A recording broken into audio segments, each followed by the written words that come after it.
হে নবী, বেঈমান কাফেররা তবলিগ করছে বাইরে, কি বলে? নবী যে কোরআন আবৃত্তি করে সে কোরআন তোমরা শ্রবণ করো না, হাততালি মারো আর কানেতে আঙ্গুল দাও। নবীর কোরআন পড়া যেন তোমাদের কানে না পৌঁছায়। আল্লাহর কসম খেয়ে বলছি, তারপরেও ইসলামকে রোকা যায়নি। পৃথিবীতে 250 কোটি মুসলমান, জোরে বলুন সুবহানাল্লাহ।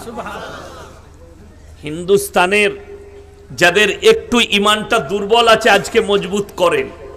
ভারতের একটা অ্যাঙ্কারের নাম হচ্ছে সুধীর চৌধুরী আজ তাকের। সে তার ল্যাবরেটরিতে একজন বাবাকে ডেকেছে, বাবার নাম হচ্ছে বাগেশ্বর ধাম বাবা। লোকের কুণ্ডলি বলে দেয়। এখন আমাদের কিছু মানুষের ধারণা, আপনি চলুন হাওড়া স্টেশনে কোনোদিন নেমেছেন না? নামেননি? যারা গেছে তারা জানে। 1 নম্বর প্ল্যাটফর্ম দিকে যখন হাওড়া ব্রিজের দিকে উঠবেন, ওই যখন নামছেন সিঁড়ির গায়ে চট বিছিয়ে বসে আছে, ছিঁড়া চট, অ্যাটার্চি খুলেছে। তাদের কাছে একটা কাগজ নামানো আছে, লোকের হাত দেখে তার ভাগ্য বলে, ছিঁড়া চট বিছিয়ে। আর তাদের কাছে আংটির পাথর আছে অনেকগুলো। মাথায় তেল লাগাইছে, সরষের তেল, সাবন কেনার পয়সা নাই, সারাদিন হারামখোর খেতে পাই না। 2টো আংটির পাথর বিক্রি হলে হাওড়া ব্রিজে আপনার স্টেশনের গঙ্গার কিনারায় 20 টাকায় 3টে রুটি আর সবজি পাওয়া যায়। 20 টাকায় 3টে রুটি আর সবজি ঠেলার উপরে বিক্রি করছে, ওইটা খেতে পায়।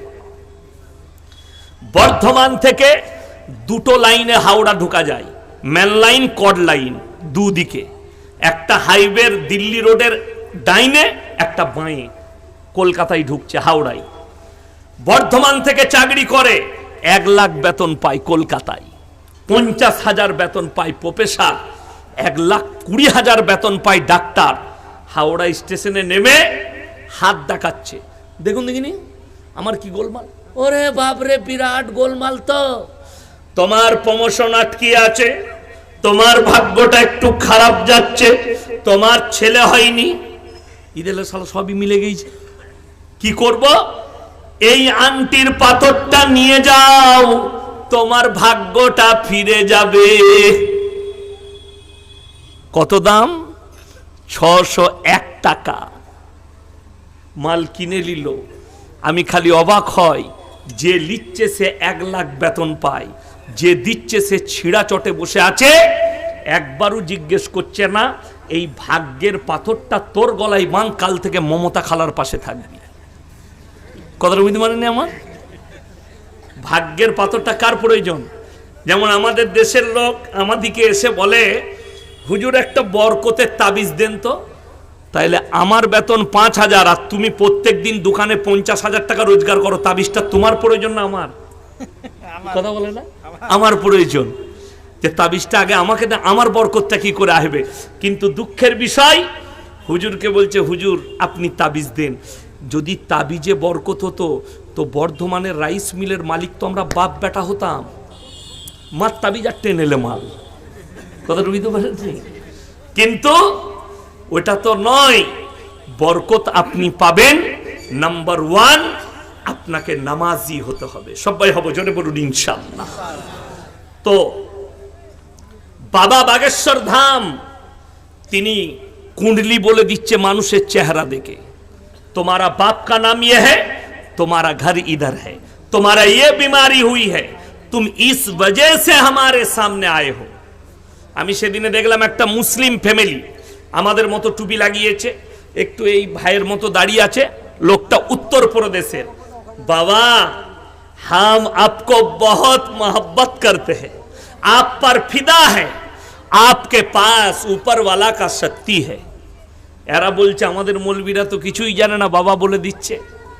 আরে মূর্খ মুসলমান শুনে যাও, এই বাবা বাগেশ্বর ধাম কুंडली বলে দিচ্ছে, বহু মুসলমান ঈমান হারাচ্ছে। তোমরা তো শুধু বাগেশ্বর ধামকে দেখলে, আগামীতে যখন দাজ্জাল আসবে মেঘ থাকবে না, বৃষ্টি বর্ষণ করে দেখাবে।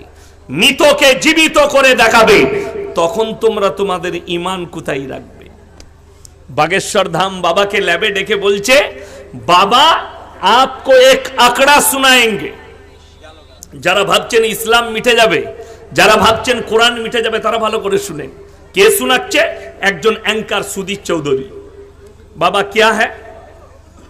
তিনি কাগজ বার করলেন 2015 से 2021 तक, 2015 থেকে 2021 ক বছর হচ্ছে? মাত্র 6 বছর। 6 বছর। এই 6 বছরের ভেতরে কতগুলো অন্যান্য ধর্মের মানুষ ইসলাম কবুল করেছে, কতগুলো অন্যান্য ধর্মের মানুষ সনাতন ধর্ম কবুল করেছে। বাবার কাছে যখন আঁকড়া চাওয়া হচ্ছে, বাবা তখন বললেন, সেই রিপোর্টার বলছে যে 2015 से 2021 तक 13 लाख लोगों ने इस्लाम को कबूल किया। जोरे बोलून सुभान अल्लाह। 13 লাখ 6 বছরের ভেতরে অন্যান্য ধর্মের মানুষ ইসলাম কবুল করেছে, আর মাত্র 30,000 লোক 6 বছরের ভেতরে অন্যান্য ধর্ম থেকে সনাতনে গেছে। তার মধ্যে এক হারামের আওলাদ আছে ওয়াসিম রিজভী, তার মধ্যে আর এক হারামের আওলাদ আছে নাজিয়া ইলাহি খান কলকাতা, যে প্রতিনিয়ত ইসলামকে গালি দিচ্ছে। কষ্টটা ওই জায়গায় লাগছে। যারা নেতা থাকবে মুসলিমদের, যারা পার্লামেন্টে যায় মুসলিম নেতারা, যারা রাজ্যসভায় আছে, তারা যদি আর প্রতিবাদ না করে, আল্লাহর কসম খেয়ে বলছি, এদিকে কিয়ামতের দিন আল্লাহ দাঁড় করাবে, রেহাই পাবে না। কোরআনকে গালি দিচ্ছে, ইসলামকে, রসুলকে গালি দিচ্ছে, মুসলমানকে গালি দিচ্ছে। অথচ ভাই এত কথা বলবেন না, এখানে আমার ডিস্টার্ব হচ্ছে, প্লিজ। আমার ভাই, আপনাদিকে অনুরোধ করছি, আজকে এতগুলো মুসলমান বসে আছেন, নারী পুরুষ। এই থানাটা কোন থানা? ডালখোলা থানা। আমি ডালখোলায় আর আগে ট্রেনে নেমে জলসা করেছি, আগের বছরে এক জায়গায়। এই ডালখোলা থানায় যদি এই মৌলবিদিকে বলি, আপনারা সমীক্ষা করুন কত পার্সেন্ট মুসলমানের কাছে দিনী শিক্ষা আছে, আমার মনে হয় 85% মুসলমানের কাছেও দিনী শিক্ষা নাই। ঠিক বললাম না ভুল বললাম? কষ্টটা কোথায়? অথচ আপনি জানেন প্রত্যেকটা মুসলমান নরনারীর জন্য দিনী শিক্ষা অর্জন করা ফরজ। আপনাদের দক্ষিণ দিনাজপুরে ছিলাম আমি এক সপ্তাহ আগে, তো তাদের মাদ্রাসার বাচ্চা ইংলিশে বক্তব্য দিল, কেউ উর্দুতে দিল।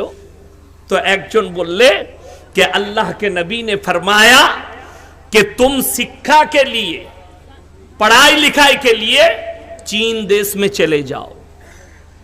आमी बोल्लम, जिसने आपको पढ़ाया ये गलत है, ये हदीस नहीं है, ये बनावट हदीस है, এটা হাদিসই নয়। শিক্ষার জন্য চীন দেশে পাড়ি দাও।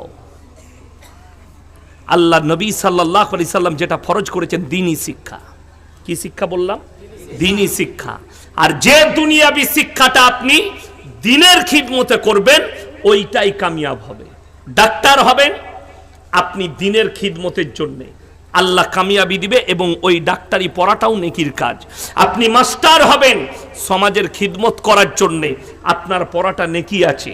আপনি প্রফেসর হবেন সমাজের খিদমতের জন্য, নেকি আছে। কিন্তু যদি দুনিয়া কামানোর নিয়ত হয়, তাইলে জেনে রেখে দিবেন আপনার বরবাদি ছাড়া কিছু নেই। আপনার ছেলে ডাক্তার হোক, মাস্টার হোক, প্রফেসর হোক, ইঞ্জিনিয়ার হোক, আইপিএস হোক, নেতা হোক, মন্ত্রী হোক, এমএলএ হোক, এমপি হোক, রাজা হোক, বাদশাহ হোক, আল্লাহর কসম খেয়ে বলছি, তার কাছে যদি দিন না থাকে, আমার আল্লাহর কাছে কোনো মূল্য নাই।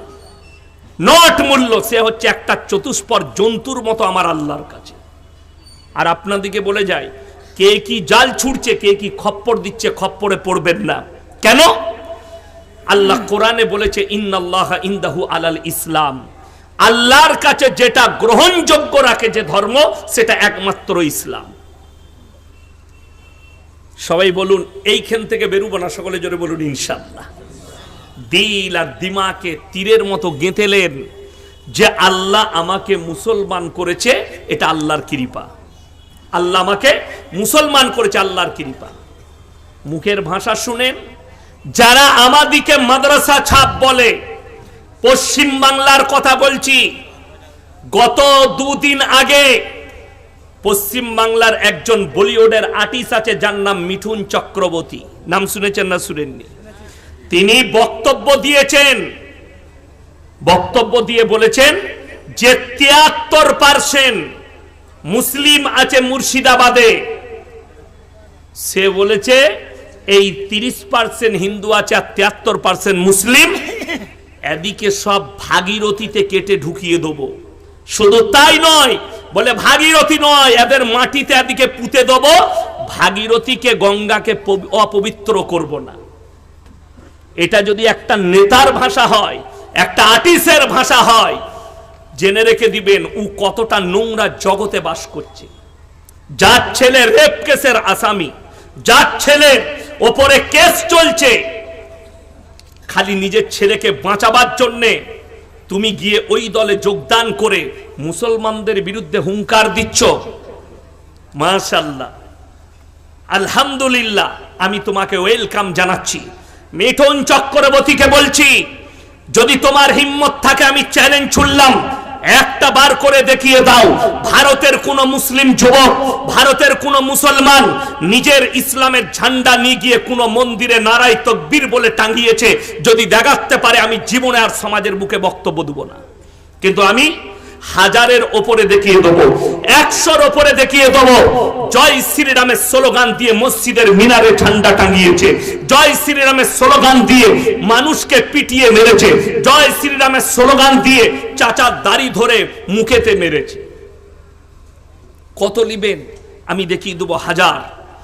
শুনে নাও, 1 সপ্তাহ আগেকার খবর, Bombay tata Memorial hospital Asia মহাদেশের সব থেকে বড় ক্যান্সারের ডাক্তারখানা, যেখানে অনেক বড় লোকরা খানা বিলি করে না?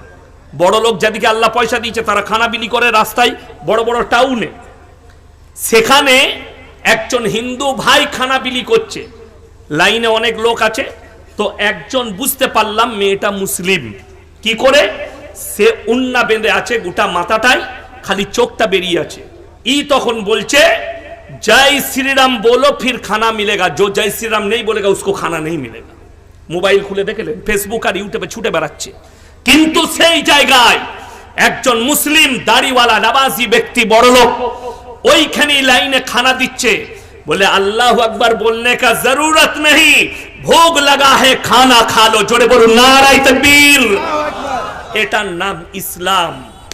তোমাদেরকে দেখিয়ে দিয়েছে, তুমি বিশ্বকে দেখাও তোমার জয় শ্রীরাম না বললে তুমি ভুকা ব্যক্তিকে খাবার দিবে না। আর রাসূলের হাদিস শুনে যাও মিঠুন চক্রবর্তী ভালো করে। আমার রাসূল সাল্লাল্লাহু আলাইহি সাল্লাম বলেছেন, তোমার বাসে কে বাস করছে দেখো না, সে হিন্দু হোক, আদিবাসী হোক, দলিত হোক, খ্রিস্টান হোক, সে যদি ক্ষুধার্ত হয় খাবার দাও, বস্ত্রহীন হলে বস্ত্র দাও, বিপদে পড়লে পাশে দাঁড়াও। জোরে বলুন সুবহানাল্লাহ। এটা ছিল রাসূল সাল্লাল্লাহু আলাইহি সাল্লামের আখলাক। ওই জন্য আমরা দেখি না আমার বাড়ির পাশে কে বসবাস করছে, সে ক্ষুধার্ত হলে খাবার দিই, বস্ত্রহীন হলে বস্ত্র দিই। আল্লাহ রাসূল বললেন, তোমরা মুমিন ততক্ষণ হতে পারবে না যতক্ষণ পর্যন্ত তোমার কাছ থেকে তোমার প্রতিবেশী সুরক্ষিত নয়।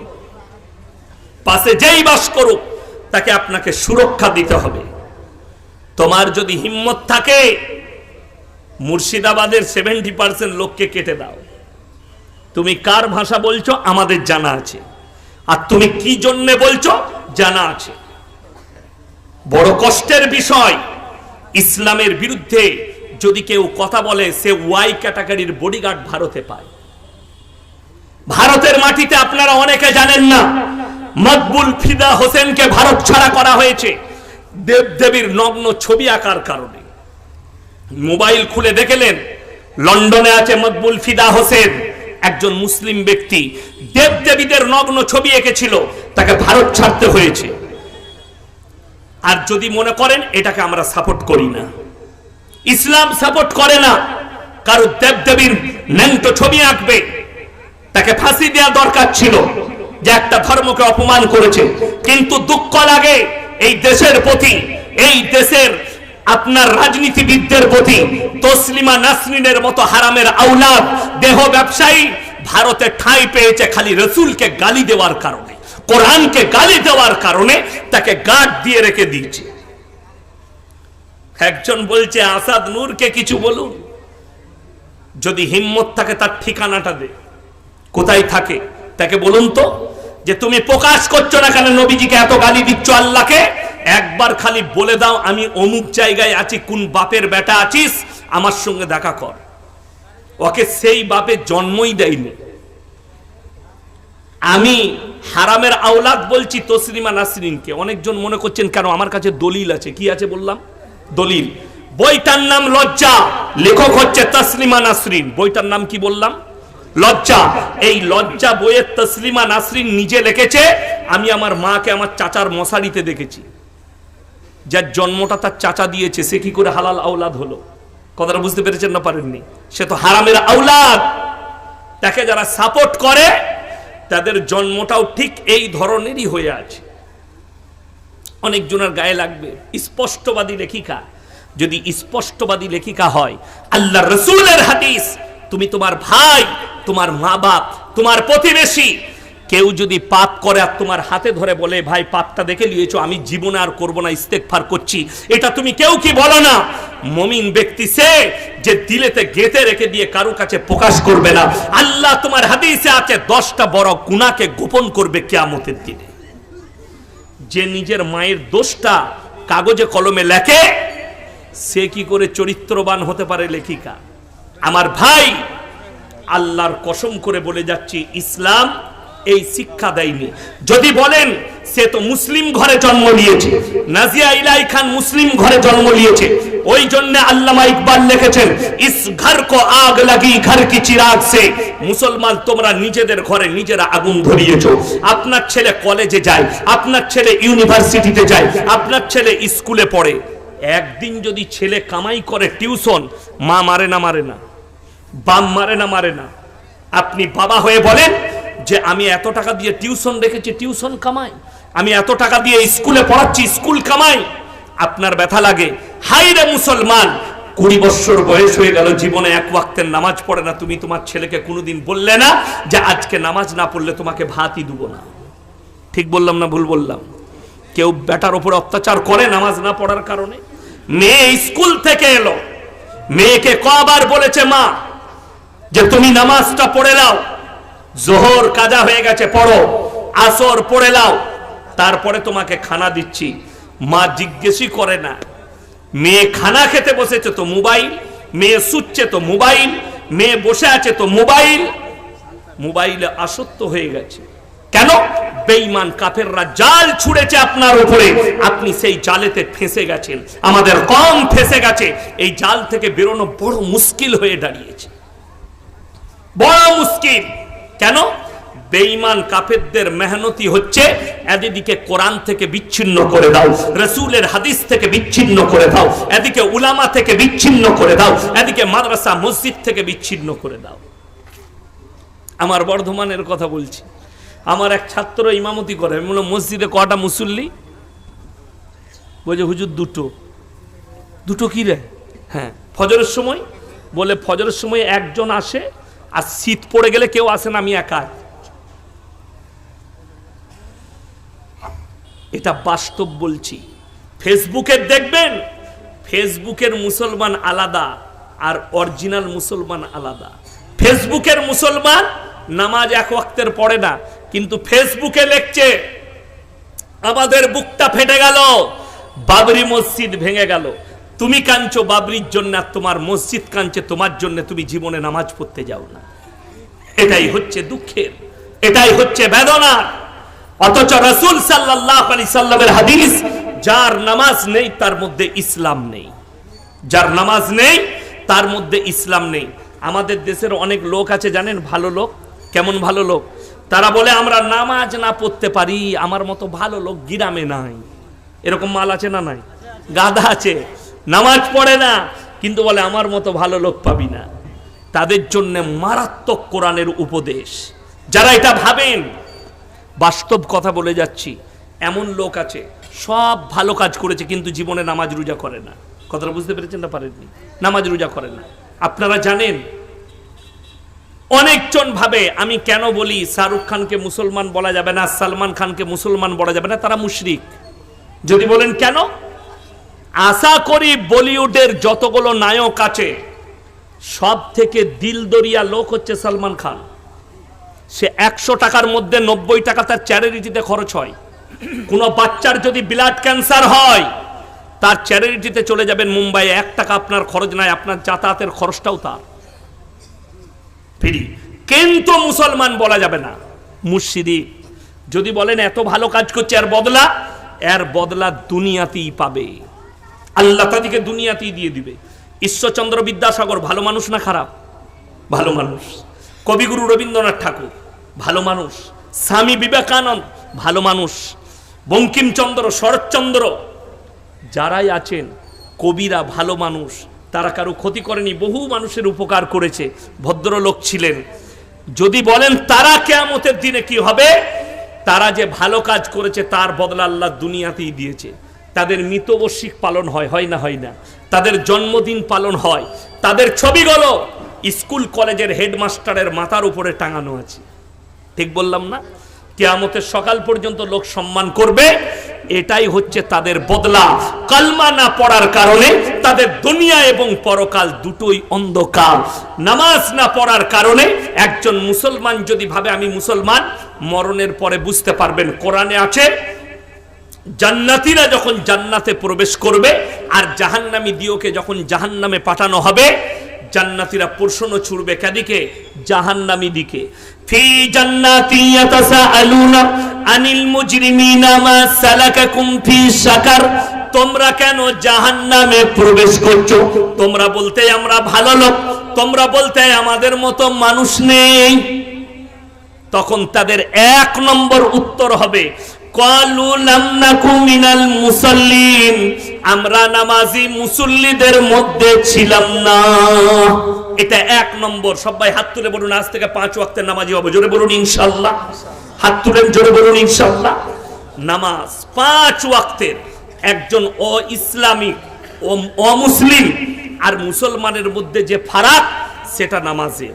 হে আমার যুবক, যদি বলেন মৌলী সাহেব নামাজ পড়ে কি হবে, আমি বলিনি, আল্লাহর কোরআনে বলেছে ইন্নাস সালাতা তানহা আনিল ফাহশাই ওয়াল মুনকার, নিশ্চয়ই নামাজ এমন ইবাদত, মানুষ যখন নামাজ পড়তে লাগে অশ্লীল কাজ থেকে সরিয়ে ভালো কাজের দিকে নিয়ে আসে। কিন্তু বড় কষ্টের বিষয়, দুঃখের বিষয়, আমাদের বেশিরভাগ লোক বেনামাজি।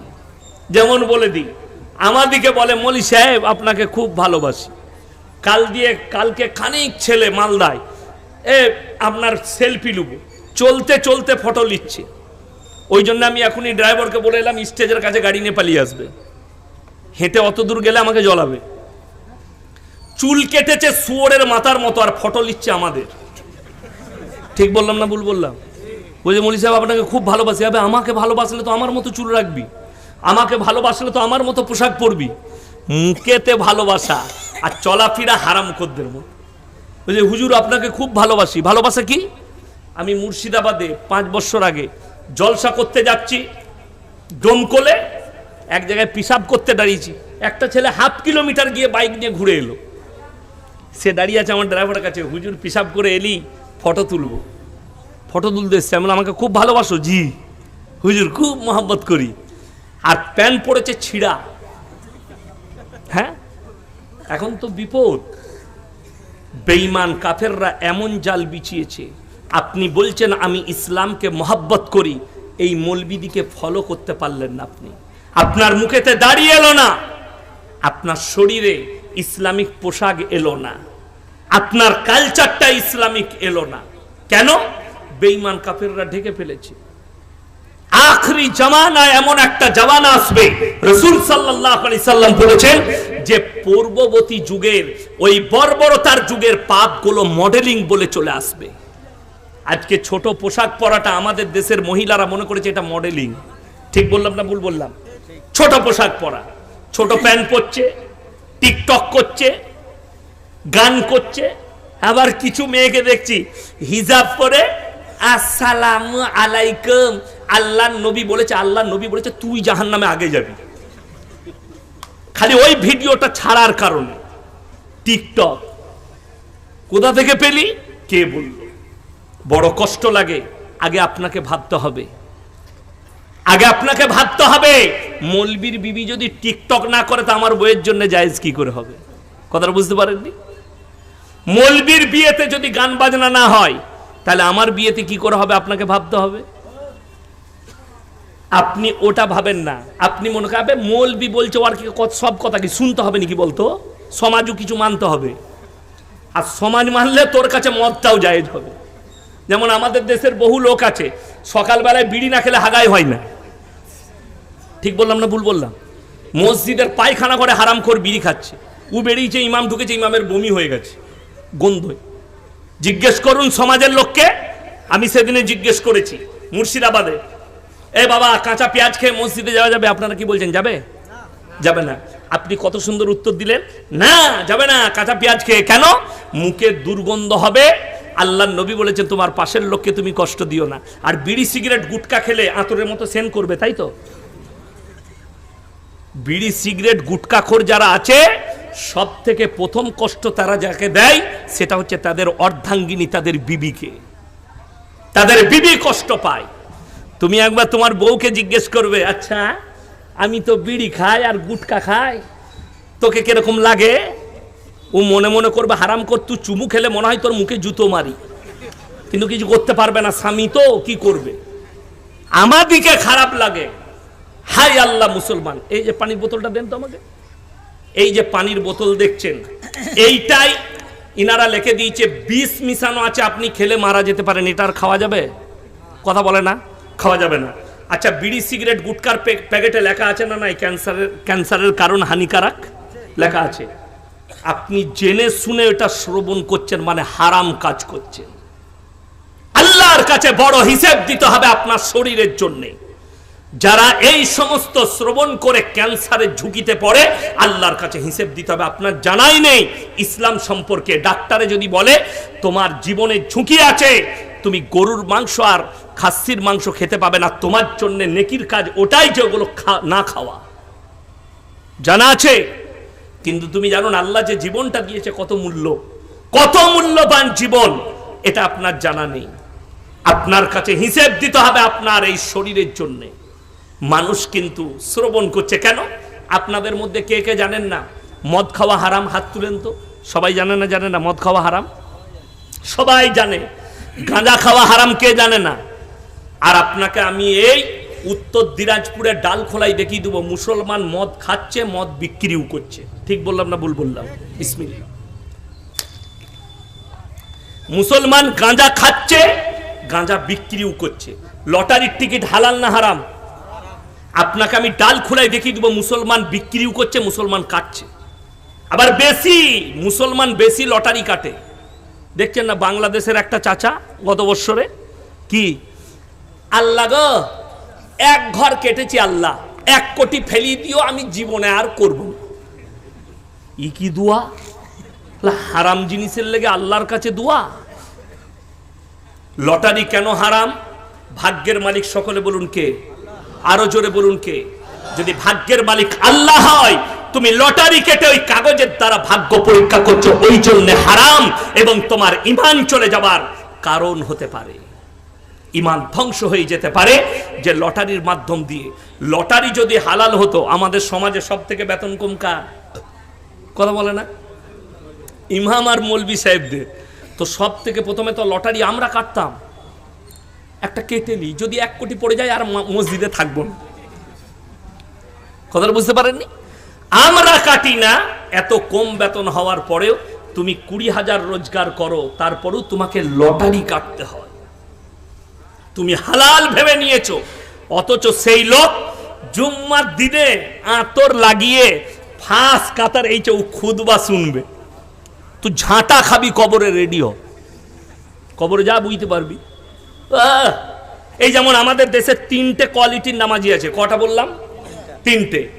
1 হচ্ছে 5 ওয়াক্তের, 2 হচ্ছে জুম্মার, আর 3 হচ্ছে ঈদ আর বকরা ঈদের। এই 3টে নামাজি। দেখবেন ঈদের দিনে লাফাই বেশি কারা? যে মাল জীবনে নামাজ পড়ে না সে।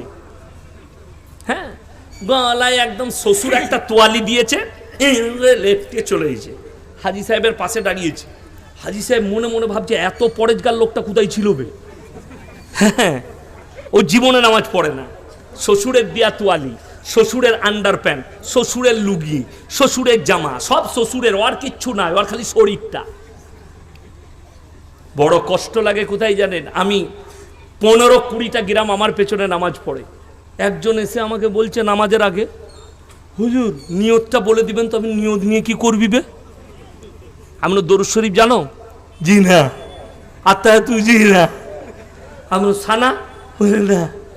আমি তুই কিছুই জানিস না, নিয়ত নিয়ে কি করবি?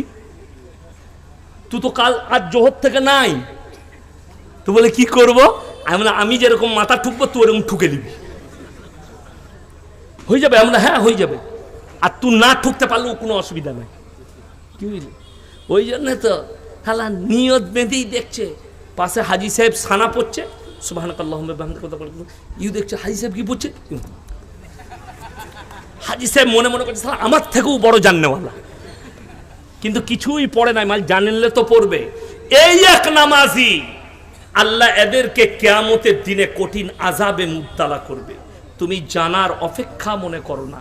আমাদের দেশে মানুষ জেনে শুনে কিভাবে পাপে লিপ্ত হয়। এলান হয়েছে জোহরের পরে জানাজা হবে। এই হাড়ভাঙ্গা গ্রামে একজন মারা গেছে, বললেন জোহরের নামাজের পরে জানাজা হবে। কিছু লোক আছে উজু করে দাঁড়িয়ে আছে, আর 5 ওয়াক্তের নামাজিরা মসজিদে নামাজ পড়ছে, ও হারামখোর খালি জানাজা পড়বে। এ মাল আছে না নাই? আচ্ছা বলুন তো, কেউ যদি জানাজার নামাজ ছেড়ে দেয় গুনাহ আছে? গুনাহ নাই। কিন্তু কেউ যদি জেনে শুনে উজু করে দাঁড়িয়ে থেকে ফরজ নামাজ ছাড়ে, গুনাহে কবিরা, আল্লাহর কাছে হিসেব দিতে পারবে না। ঠিক বললাম না ভুল বললাম? বড় কষ্টের বিষয়। ই তো নামাজই পড়ে না, আর নিজেকে মুসলমান বলে দাবি করছে যে আমার মতো আশিকে রসুল কেউ নাই। তুমি নবীকে মহব্বত করো, অথচ তোমার জীবনে 1 ওয়াক্তের নামাজ নেই। তুমি আল্লাহর কাছে কিভাবে দাঁড়াবে, অথচ রসুল সাল্লাল্লাহু আলাইহি সাল্লাম, বুখারী শরীফের হাদিস, আল্লাহ রসুলের ওয়াফাতের হাদিস, নবীজি সাল্লাল্লাহু আলাইহি সাল্লাম আখরি জিন্দেগির আখরি ওয়াক্তের নামাজ, রওয়ায়েতে আছে দুজন সাহাবীর কাঁধে হাত রাখালেন। নবীজি অসুস্থ, পাটা ছেঁচুড়ে ছেঁচুড়ে মসজিদে নববীতে দাঁড় করালেন। নবীজি নামাজ আদায় করলেন। নবীজির নামাজ মাফ হয়নি, আর তুমি হারাম করে বলছো নবীজিকে ভালোবাসি, জীবনে নামাজ পড়ো না। তুমি নিজের এই অন্তরকে জিজ্ঞেস করো যে তুমি সত্যিকারী ইমানের উপরে টিকে আছো নাকি। আমি বলতে যাব না, তুমি সবাই নিজের হৃদয়ের খবর জানবে যে আমি কতটা ইসলামকে মেনে চলি। আপনি হৃদয়কে জিজ্ঞেস করুন। কোরআনে আছে ওমাল হায়াতুদ দুনিয়া ইল্লা মাতাউল গুরুর। আজকে আমি যে গাড়িটা চেপে এসেছি, এটা আমার অরিজিনাল গাড়ি নয়। এটা আমার অরিজিনাল গাড়ি নয়। আমার আসল গাড়ি হচ্ছে জানাজার খাটটা। আমাকে যে দেখতে পাচ্ছেন পোশাক পরে আছি আমরা, এই পোশাক অরিজিনাল নয়। মরে যাওয়ার পরে পোশাক খুলে দিয়ে আমার অরিজিনাল পোশাক হবে কাফনটা। আপনি যে বাড়িতে এসি চালিয়ে থাকছেন, ফ্যান চালিয়ে শুচ্ছেন, লেপ ঢাকা দিয়ে শুচ্ছেন, এই বাড়ি আসল নয়। আপনার অরিজিনাল বাড়ি হচ্ছে কবরটা। এই 3টে জিনিস মাথায় করে চিন্তা করবেন আমি চলে যাওয়ার পরে, যে আমার অরিজিনাল বাড়ি এটা নয়, আমার অরিজিনাল বাড়ি কবরটা।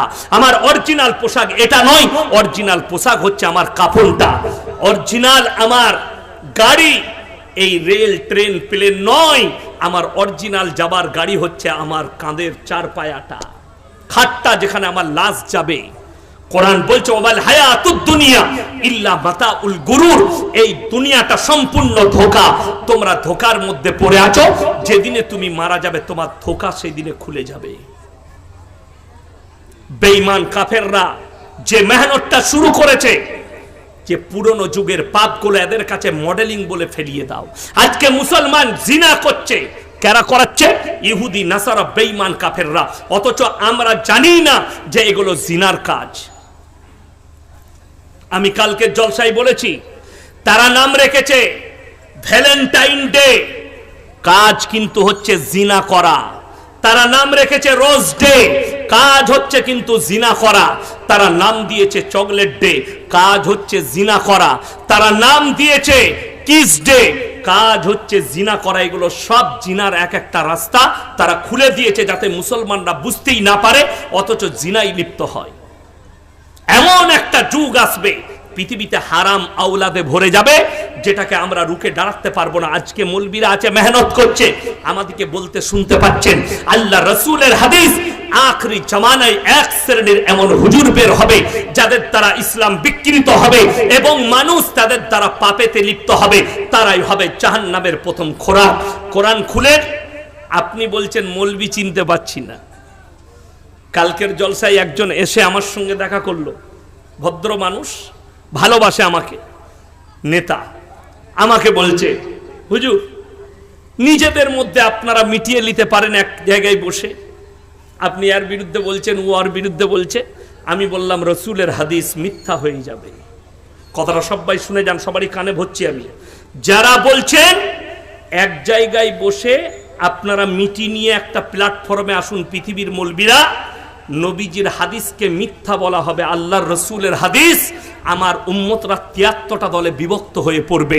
এই হাদিস সত্য হবে, 73টা দল হবে, তবে কিয়ামত সংগঠিত হবে। এটা লিখে নিয়ে যান কাগজ থেকে, এটাকে আপনাকে বিশ্বাস রাখতে হবে। যদি বলেন কোন মৌলবীটা চিনব কি করে, আপনাদের এখানে সবজির হাট আছে না নাই? আছে। সকালবেলায় কানা বেগুন কেউ কিনে না, বেগুনটা ঘুরিয়ে দেখে নেয়। আপনি 3 বার ঘুরিয়ে দেখবেন মালটা কানা আছে নাকি। কেন? কানা বেগুন কিনে ঘরে এলে বউ বলবে তুমি কানা নাকি গো, দেখে লাওনি? বলবে না? বলবে না। তুমি পচা টমাটর নিবে না, ঘুরিয়ে দেখে নিবে। তুমি পচা মাছটা নিবে না, পেটটা টিপে দেখে নিবে। কিন্তু দুঃখের বিষয় কি, আপনি পচা হুজুর চিনতে পারেননি। কানা বেগুন চিনেছেন, কানা মৌলবি চিনতে পারেননি। এটাই আপনার জন্য ক্ষতিকারক।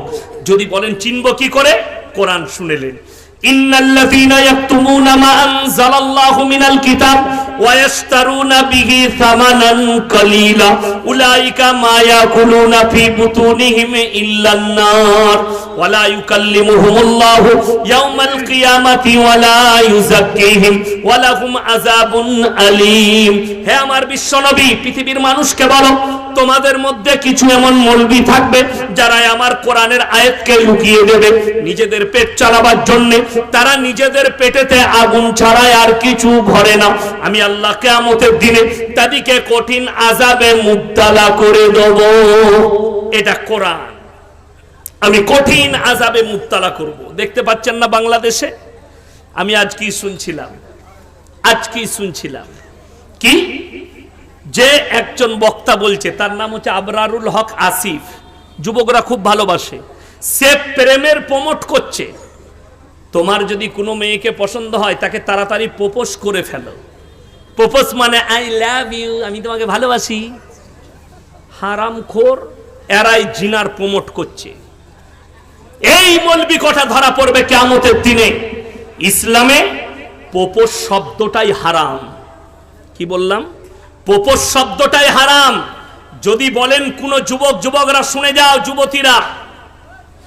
যুবতীর যদি কোনো ছেলেকে পছন্দ হয়, যুবকের যদি কোনো ছেলেকে পছন্দ হয়, মেয়েকে পছন্দ হয়, নবীজির সুন্নত তরিকা হচ্ছে তার বাড়িতে রিস্তা পাঠাও। কোন লোককে দিয়ে, আপনার মেয়েকে অমুকের ছেলের পছন্দ, আপনি যদি বিয়ে দিতেন তাহলে ভালো হতো। কথাটা বুঝতে পারেন? যদি বলেন প্রমাণ দেন। আপনারা কতটা জানেন জানি না, এটা হাদিস বলছি। নবীজি সাল্লাল্লাহু আলাইহি সাল্লামের মেয়ে ফাতেমাতুজ জাহরা রাদিয়াল্লাহু তাআলা আনহাকে প্রথম বিবাহের প্রস্তাব যিনি দিয়েছিলেন তিনি হচ্ছেন হযরতে উসমান গনি রাদিয়াল্লাহু তাআলা। তিনি বললেন, ইয়া রাসূলুল্লাহ, আমি আপনার মেয়ে ফাতেমাকে বিবাহ করতে চাই। নবীজি উত্তর দিলেন, তুমি ফাতেমার থেকে ভালো বিবি পাবে, ফাতেমা তোমার থেকে ভালো স্বামী পাবে। আপনারা জানেন মালদা ডিস্ট্রিক্ট আপনাদের সঙ্গে লেগে আছে, লেগে নাই? হ্যাঁ, মালদা ডিস্ট্রিক্টে আপনাদের এখানে কি আছে জানি না, ধারে বউ পাওয়া যায়। ধারে বউ শুনেন না? হ্যাঁ, আমি গত বছরে মালদা এক জায়গায় জলসা করছি। এই আপনাদের মতো অল্প স্বল্প লোক নয়, 1000 2000 নয়, 20,000-এর মতো শ্রোতা ছিল। আদায়ের জলসা নয়, বিরাট প্যান্ডেল, কয়েক লক্ষ টাকার প্যান্ডেল। তো বললে স্টেজ এর থেকেও বড়, বললে হুজুর 4টা বিয়ে পড়াবো। আলহামদুলিল্লাহ বিয়ে পড়িলাও, তারপরে আমি বক্তব্য দেবো। আমি স্টেজে বসে রইলাম, সব নিজের নিজের ইমাম এনেছে বিয়ে পড়াবে। বলছে 80,000 টাকা দেলমোহর, 200 টাকা লগত, 79,800 টাকা ধার, যা বুঝো করো। হয়ে গেল বিয়ে। আমি দেখলাম বেচারারা চলে যাবে নাকি ঠিক না, আমি বলিনি। আমি বললাম বাবা, আমি সেদিনে ট্রেনে এসছিলাম, ট্রেনে। তো আমি বললাম বাবা আমি ট্রেনে এসছি ভাই, আমার কাছে পয়সা সেরকম নাই। 800 টাকা বাড়ি থেকে নিয়ে বেরিয়েছিলাম, 200 টাকা ট্রেনে খাওয়া দাওয়া করেছি, 600 টাকা আছে। 200 টাকায় বউ পাওয়া যাচ্ছে, ঘরে একটা বউ আছে, 600 টাকায় আর 3টে বউ লুবো, 4টা জায়েজ আছে। ধারে বউ, নাউজবিল্লাহ বলেন। যদি বলেন ধারে বউ লিয়া যাবে না, না। শুনেলেন আমার কাছে রসুল আকরাম সাল্লাল্লাহু আলাইহি সাল্লাম হযরত আলীকে বললেন, আলী তুমি মহারানা নিয়ে এসো, আমার মেয়ের সঙ্গে তোমার বিবাহ দেওয়া হবে। আলীর কাছে পয়সা ছিল না। হযরত আলী রাদিয়াল্লাহু তাআলা আনহু নিজের যুদ্ধের জামাটা মার্কেটে বেচতে গেছেন, সেই জামাটাও কিনেছেন কে? হযরত উসমান গনি রাদিয়াল্লাহু তাআলা আনহু। সেই টাকার দ্বারা দেলমোহর মিটিয়েছে। আর আমাদের দেশে 1 লাখ টাকা দেলমোহর, 200 টাকা লগত, বাকি বলে 99,800 টাকা। ওটা বউকে বলবে আমি ক্ষমা করে দিলাম। কে বলল তোমাকে? 5,000 টাকা দেলমোহর করুন, কিন্তু লগত করবেন।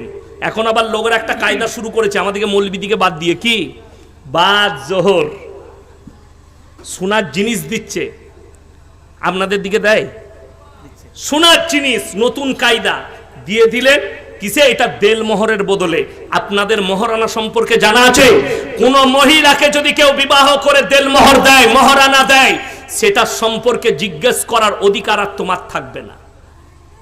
সেই টাকা সে মাদ্রাসায় দান করতে পারে, নিজের পেছনে খরচ করতে পারে, মা বাবাকে দিতে পারে, স্বামীকে দিতে পারে, দান করে দিতে পারে, গরিবকে বেটে দিতে পারে। এটা সম্পর্কে জিজ্ঞেস করতে পাবে না। আমার কাছে একটা ডিভোর্স হচ্ছিল, ছাড় হচ্ছে, আমাকে ডেকেছে, সেখানে সব লেনদেন হয়ে গেছে, এরপর সই সাবুত করবে। ছেলের বাপ বলছে যে আমি যে দেলমোহর দিলাম 20,000 টাকা, আমরা তুমি মুখে উচ্চারণ কি করে করলে আমার সামনে? ওই টাকা তো ফেরত পাবে না। সব পাবে, যা লেনদেন করে, আংটি দিয়েছ, সোনা দিয়েছ, দেলমোহর ফেরত হয় না। এটা মাথায় রাখবেন সবাই। যদি কেউ বলে দেলমোহর ফেরত দিতে হবে, এর থেকে বড় পাপের কাজ কিছু নেই। একটা নারী তার মা বাপ ছেড়ে তোমার কাছে ইজ্জতকে বিলীন করেছে, তার শরীরকে তোমার জন্য কোরবান করেছে, তার বদলে তুমি তাকে ডিভোর্স দিলে, আর তার কোনো অধিকার নাই তোমার প্রতি। ওই দেলমোহর হচ্ছে তার অধিকার। বড় কষ্ট লাগে, দুঃখ লাগে। আপনি ধারে বউ কিনছেন, ধারে দিচ্ছে কেন? মৌলবিদিকে লুব না। একটা বিবাহের অনুষ্ঠান হলে এই মৌলবিদিকে ডাকুন যে ইসলামী তরিকায় যেন আমার বিবাহ অনুষ্ঠান হয়, সুন্নত তরিকায় হয়। আপনি থাকুন। বেঈমান কাফেরদের আখলাকগুলো ঢুকে গেছে কেন? আল্লাহর হাদিস খুলে দেখলেন, রাসূলের জামানায় মসজিদের ভেতরে নিকাহ হয়েছে, মসজিদের ভেতরে বিচার হয়েছে। আজকে নিকাহ হচ্ছে প্যান্ডেলের ভেতরে। যত হারাম কাজ আমাদেরকে অ্যাটাক করে ফেলেছে, আমরা বেরোতে পারছি না। কেন? বেঈমান কাফেররা ঢুকিয়েছে, বেঈমান কাফেররা। আমার বর্তমানে দেখিয়ে দেবো, মুখে এক মুষ্টি দাড়ি, 5 ওয়াক্ত নামাজ পড়ে, হারামখোর, বাজনার সাথে ঘুরছে বিয়ে, মুসলিমদের বিয়ে। ইমামকে বলুন যে 1000 টাকা বিয়ে পড়ানো দে, তখন বলবে 1000 টাকা কি করতে লাগবে বে, 500 টাকায় হবে না। 500 টাকা, 1000 টাকা দিতে গায়ে বাজে। অথচ হারামখোর 5,000 10,000 খরচ করে ড্যান্স করছে, ডিজে বাজাচ্ছে। এদের লজ্জা শরম আছে? যে বিয়েতে হারাম কাজ হবে লেখে নিয়ে যান, তাদের দাম্পত্য জীবন সুখী হতে পারে, তাদের নেক সন্তান হতেই পারে না, তাদের দাম্পত্য জীবন সুখী হবে না। হারাম কাজ থেকে নিজেদিকে বাঁচাবো, জোরে বলুন ইনশাআল্লাহ। বেঈমান কাফেররা কিভাবে প্রমোট হবে শুনেলেন। আজকে যে আমি জলসা করতে এসেছি, আমাকে যদি জিজ্ঞেস করেন আপনার পরিচয় কি, বর্তমান জেলায় বাড়ি, আমি আমার বাপের নাম বলবো না মায়ের? কথা বলে না বাবা? আমি বলবো আমি মোল্লা শওকত আলী মাজাহিরির ছেলে। আমার বাবাও বক্তা, অনেকে জানে। তো এইখানে যদি আমি ভাইকে জিজ্ঞেস করি আপনি কে, ই মায়ের নাম বলবে না বাপের? বাপের, যে আমি অমুকের সন্তান। বাবা যদি মারাও যায়, তাও বলবে আমি অমুক পাড়ার অমুক গ্রামের মৃত অমুকের ছেলে, ঠিক কিনা? মায়ের নাম কেউ লিবে না। কেন? আল্লাহ তাআলা ইনসানের যে পরিচয় ঘটিয়েছেন ওটা বাপের দ্বারা। জোরে বলুন সুবহানাল্লাহ, মায়ের দ্বারা নয়, বাপের দ্বারা। আপনাদের এখানে ছাগল নেই? ছাগলের ছানা হলে পাঁঠার ছানা বলেন না ছাগলের? ছাগলের গায়ের বাচ্চা হলে ষাঁড়ের বাচ্চা বলেন না গায়ের? গায়ের। কেন? আল্লাহ জানোয়ারের পরিচয় ঘটিয়েছে মায়ের দ্বারা। একটা জানোয়ার মাঠে যাবে, 5টা পাঁঠা তার সঙ্গে মিলামিশা করতে পারে। কার বীর্য থেকে বাচ্চা হয়েছে এটা আমার আল্লাহ ছাড়া কেউ জানে না। একটা গাই মাঠে চড়তে যাবে, 5টা ষাঁড় মিলামিশা করবে। কার বীর্য থেকে বাচ্চা হয়েছে এটা আল্লাহ ছাড়া কেউ জানে না। তাই জানোয়ারের পরিচয় মায়ের দ্বারা, আর ইনসানের পরিচয় বাপের দ্বারা। হে মুসলমান যুবক, হে শিক্ষিত যুবক যুবতীরা শোনো, তোমরা যারা পশ্চিমী দুনিয়াকে ফলো করতে চাইছো, তাদের কাছে টেকনোলজি আছে, তাদের কাছে নাসা আছে, তাদের কাছে প্রযুক্তি আছে। আল্লাহর কসম করে বলছি, তাদের কাছে জান্নাতে যাবার কোনো পথ নেই। তাদের পুরো পথটাই জাহান্নাম অধিকারী হবার পথ।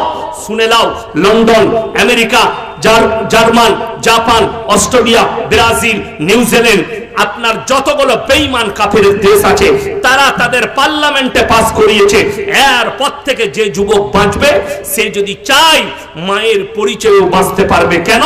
তারা একটা জায়গার নাম দিয়েছে রিলেশনশিপ। সেই জিনিসটার নাম দিয়েছে রিলেশনশিপ। এখন যেমন যারা কলেজে পড়ে তারা জানে, আপনারা কতদূর জানেন জানি না, এই বাবাজিরা কলেজে যাই না, আমি অনেক কলেজ স্টুডেন্টের সঙ্গে আলোচনা করে দেখেছি, বর্তমানে কলেজে স্টুডেন্টরা একদিকে বসে, মেয়েরা একদিকে বসে, এই সিস্টেম নেই। কলেজের ভেতরে প্রেম আর প্রেমিকা এক জায়গায় বসে। বর্তমানের কথা বলছি, এত অবস্থা খারাপ। যদি বলেন প্রফেসররা কিছু বলবেন না, ছাত্র সংগঠন আছে। আপনারা জানেন চাইনা টেকনোলজিতে কেন পৃথিবীর মধ্যে এগিয়ে গেল? তার কারণ চাইনাতে ছাত্র সংগঠন নাই। ছাত্ররা আন্দোলন করেছিল, জিনপিং সরকার তাদের উপরে বুলডোজার চালিয়ে দিয়েছিল আন্দোলন করার কারণে।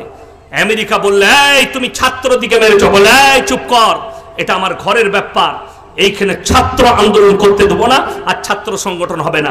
তারা টেকনোলজিতে এগিয়েছে। আর আমাদের দেশে ছাত্র সংগঠন হওয়ার কারণে আরজি করে এই ঘটনা ঘটেছে।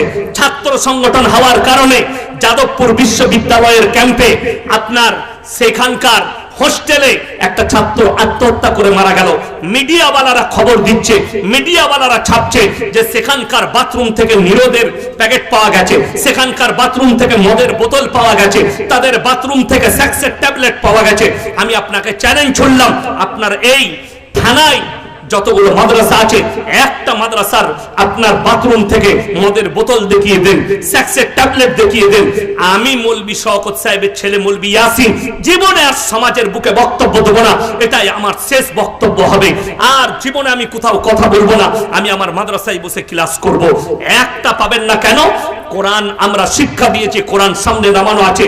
সূরা বনী ইসরাঈল, ওয়ালা তাকরাবুজ জিনা ইন্নাহু কানা ফাহিশা ওয়া সাআ সাবিলা। হে নবী বলে দাও তোমার উম্মতিকে ব্যভিচার করা, জিনা করা তো দূরের কথা, যে রাস্তায় হয় সেই রাস্তার ধারে পাশে তোমরা যাতায়াত করবে না। আজকে তারা নাম দিয়েছে relationship. Mobile, Facebook, YouTube, Twitter যাদের কাছে আছে খুলে দেখুন। এক সপ্তাহ আগে, যদিও ফুটবলারটার নাম আমি করব না, একটা দামি ফুটবলার, কোন দেশের সেটা জানি না, সে ফেসবুকে পোস্ট করেছে সর্বপ্রথম তার গার্লফ্রেন্ড, বিবাহিত বউ নয়, গার্লফ্রেন্ড, তার পেটে বাচ্চা আছে, সে তার ফেসবুকে ফটো দিয়ে লিখেছে যে আমি গর্ভবতী। তারপরে সেই ফুটবলার লিখছে আমার সন্তানের নাম হবে এটা। পরবর্তীতে এই মেয়েটা আবার পোস্ট করছে এই সন্তান তোমার নয়, তোমার সঙ্গে রিলেশনশিপ ছাড়ার পরে আমি অন্য জনের সঙ্গে মিলামিশা করেছিলাম, এই সন্তানটা তার। জোরে বলুন নাউজুবিল্লাহ। হারাম আওলাদ গুলো প্রমোট পাবে যেদিনে মুসলমান অ্যাকসেপ্ট করবে যে হ্যাঁ এই মৌলবীরা কিছুই জানে না, আমরা রিলেশনশিপে থাকবো। রিলেশনশিপে থেকে যে বাচ্চাটা হবে ওই বাচ্চাটা হারাম আওলাদ। আমাদের সমাজের সব থেকে বড় পাপ যেটা ছুটে এসছে সেটার নাম পরকিয়া। লোকের বউকে নিয়ে পালিয়ে যাওয়া, লোকের বউয়ের সঙ্গে সম্পর্ক করা। তার একটাই কারণ, আপনার বাড়িতে পর্দা নেই, আপনার দরজায় পর্দা নেই, আপনার ফ্যামিলিতে পর্দা নেই, আপনার স্ত্রীর কাছে পর্দা নেই। আর কোরআন বলেছে ওয়াদরিব খুমুরিহিন্না আলা জুনুবিহিন, হে নারী তুমি পর্দা নির্ধারিত করো, তোমরা কোনোদিন ধর্ষিত হবে না, তোমরা কোনোদিন লাঞ্ছিত হবে না। এটা ইসলাম বলছি, কোরআন বলেছে। অথচ আপনি ভেবে দেখুন, আপনার বাড়িতে ফ্যামিলিতে পর্দা নাই, আমাদের দরজাগুলো খোলা। সকালবেলায় পাড়ার ছেলে এসে বলছে কই গো ভাবি বলে ঢুকে পড়লো, যা বুঝে কর। হ্যাঁ, ইয়াসিন সাহেবের সঙ্গে বন্ধুত্ব হয়েছে, আমাকে বলছেন মৌলী সাহেব আমার বাড়িতে একদিন আসুন না, দাওয়াত দিলেন, গেলাম, ঘরে বস করালেন। আপনার বউকে ডাকছেন, আরে ইয়াসিন ভাই আমার বন্ধু হয়, তুমি এসো তো, দিয়ে আমার সঙ্গে গল্প। আবার একদিন এসছি, আরে ইয়াসিন ভাই আপনি ভাবির সাথে গল্প করেন, আমি একটু গিয়ে নাস্তা নিয়ে আসি। তো এরকম যদি আমি এক সপ্তাহ গল্প করতে পাই, তোর বউকে তো এমনি নিয়ে পালাবো আমি। কথাটা বুঝতে পারেননি?